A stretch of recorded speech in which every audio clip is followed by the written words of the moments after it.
Morning coffee, everybody, right here on the Radio Vision Network. I am Mark Cook, and on the Skype line with me right now, I have a sports guy. He is fresh off his appearance at Anthony's Coal Fire Pizza last night for the Big Philly Sports Guy broadcast. He is the host of the MVP show every Saturday, right here on the Radio Vision Network. His name is Neil Villapiano. Good morning, Neil, and welcome back to Morning Coffee. Morning, Mark. How are you? I'm doing well. So last night we got together and we had a big live broadcast over at Anthony's Coal Fire Pizza in anticipation of the Eagles-Cowboys game. And I'll tell you, it was a messy game to start, and it was a messy game to finish for the Philadelphia Eagles as they go down in overtime. What did you get out of last night's Cowboys-Birds game there, Neil? Well, what I got out of it was actually a pretty entertaining game towards the end. You know, I was really happy that both Carson Wentz, quarterback for the Eagles, and quarterback Dak Prescott for the Cowboys, they both seemed to be very calm in the pocket. Both of them seemed to be really, making plays out there. And Dak Prescott really impressed me last night. He seemed so calm, cool, and collected under pressure, and especially leading the Cowboys down in overtime to win that game. He has great pocket presence, and all in all, that was just a really good game. And my prediction for the game, I said 31-17. I wasn't totally off. I mean, I was relatively close, but I was very impressed by both teams last night. I'll tell you, one thing that really stood out for me, and it wasn't an issue the first few games for the Eagles, and that was the play calling. Though last night, Doug Peterson made some really, I thought, poor decisions, especially that punt. I don't know why he's punting the ball there, but. Is this a bad sign for the Eagles that it looks like Andy Reid Jr. is back now, making these questionable play calls? No, I don't think so. I think that the Eagles are still a very talented team. Sometimes, coaches sometimes just go by the game plan. And I don't know, maybe that was part of the game plan. I'm not really sure. Sometimes a lot of these coaches like to play head games with each other, when it comes down to it. But I don't think it's a necessarily sign for to panic or anything. Like I said, Carson Wentz is still developing. He's still had a good amount of success. He has made a few mistakes, but so is the rest of the team, and that's a learning process for a team that is trying to rebuild and hopefully one day get into a competitive mode. But certainly they should not be panicking right now. Well, I understand that we're not in panic mode, but Wentz was not the problem. These receivers, they stink. They can't catch a cold.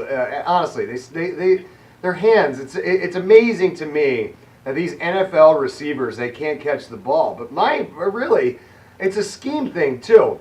Smallwood isn't in the game at all until the fourth quarter, and then they give him the ball, he fumbles. It was questionable, Neil. A lot of questionable things happened on the Eagles side last night. Yeah, absolutely. And it was amazing how it seems like every week, these Eagles receivers are dropping several passes.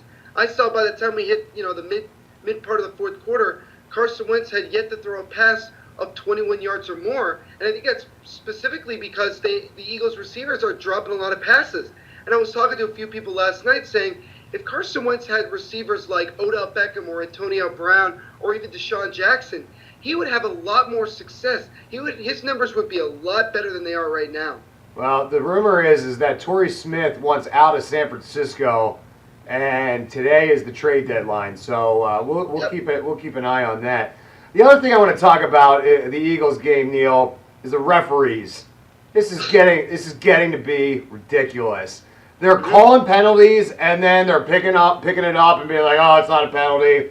They're calling these phantom penalties. It's like, are we watching the same play here?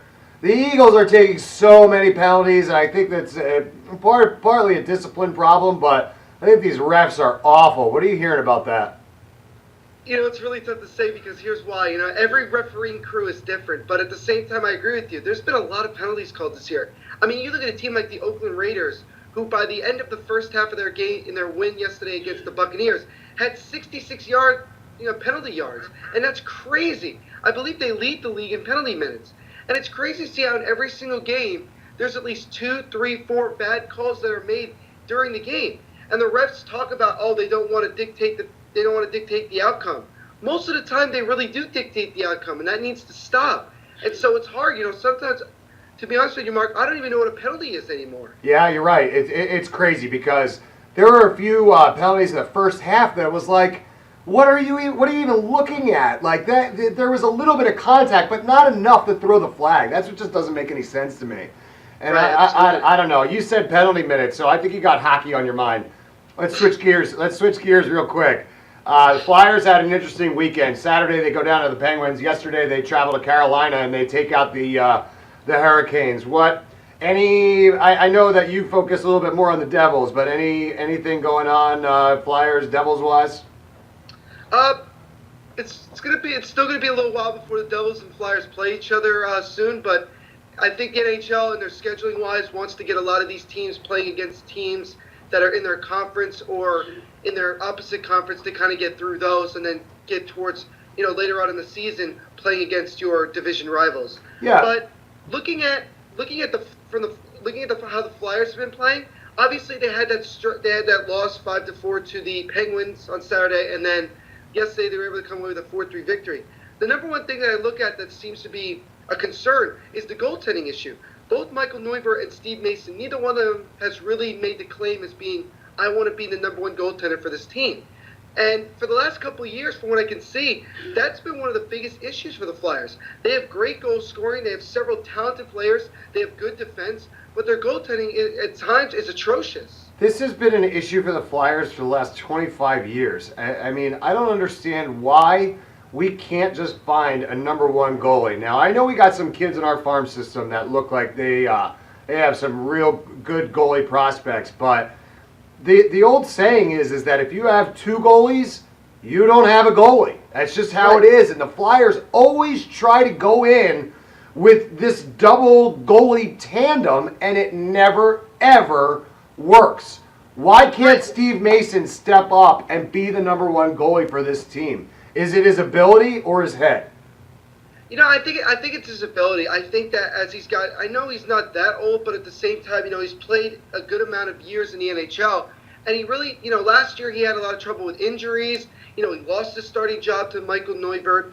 Neuvirth came in and played pretty well in the playoffs, but couldn't help the Flyers advance over the Capitals. And this year, it's tough. And if you look at most of these teams in the NHL, they definitely have a number one goaltender. The Flyers are one of the few teams in the NHL where I could say I don't really know who it is. And I think that they really need to find either somebody on the free agent market, make a trade, or develop some of these kids in order to get some goaltending, because like I said, that's their biggest problem. Yeah, and no team, I don't think any team has ever won the Stanley Cup with a goalie tandem. I just don't think it's happened. It's tough. It's tough to do that, especially with how long the NHL season is and also how long and enduring the playoffs can be. I mean, that's 2 months of playoff hockey. Yeah, folks, I'm still mad about the 1997 finals when we went in with Hextall and Gart Snow and got boat raced by the Detroit Red Wings. That was our cup, Neil. That was the year we were supposed to win. But so I want to switch gears on you again, and let's talk about the World Series, because the Cubs extended it, and we're going to go to a Game 6 on Tuesday night. This is going to be a lot of fun as the series moves back to Cleveland. Yep. What are you thinking about this, Neil? Well, I still think the Indians have this series in the bags. I still think they're gonna win Game 6. But I'm gonna say if they lose Game 6, if they lose it and maybe not look very good, I think the Cubs have a huge chance of stealing Game 7 on the road and winning the World Series. And that game last night was huge for the Cubs, because obviously it keeps them alive at least for another game.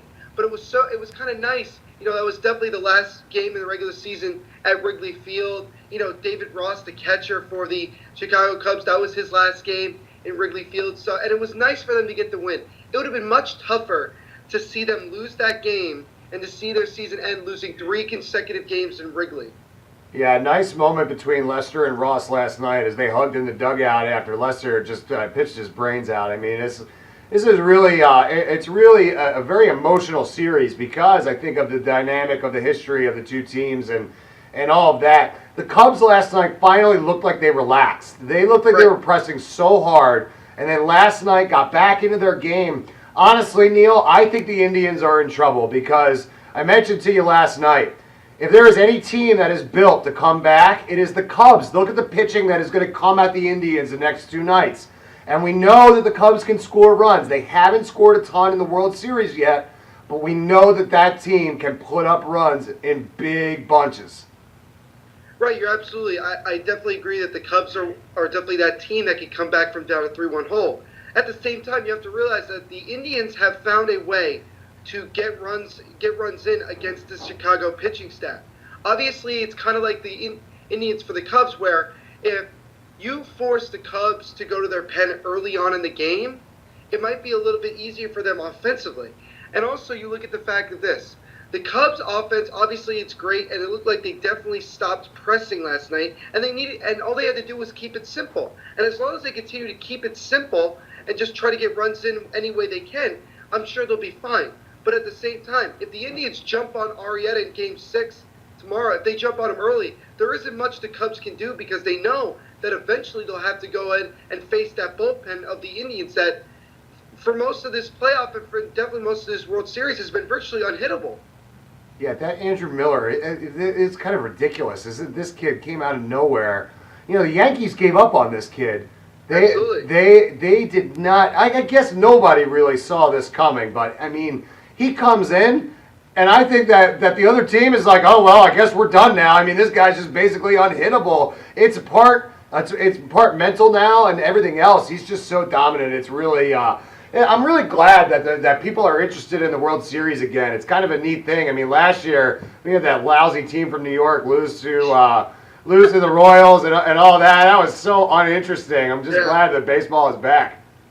Yeah, I totally agree with you. I mean, there isn't much I can say about that, but also I got to say that I finally feel like the series has gotten interesting because driving to see you guys, driving up to the pizza place last night to join the show, I was thinking to myself, boy, this World Series has been, kind of boring if you ask me. I mean, it's 3-1 Indians, and it looks like the Indians are on the verge of winning it at 5, just like the Royals last year, and making it seem like it was a very boring series. But I'm glad that the Cubs are making a series of it, and I would be definitely impressed if they were able to win Game 6 tomorrow night. Yeah, it's going to be fun. I'm looking forward to it. And, I wanted to just make a quick mention and thank Anthony's Coal Fire Pizza again.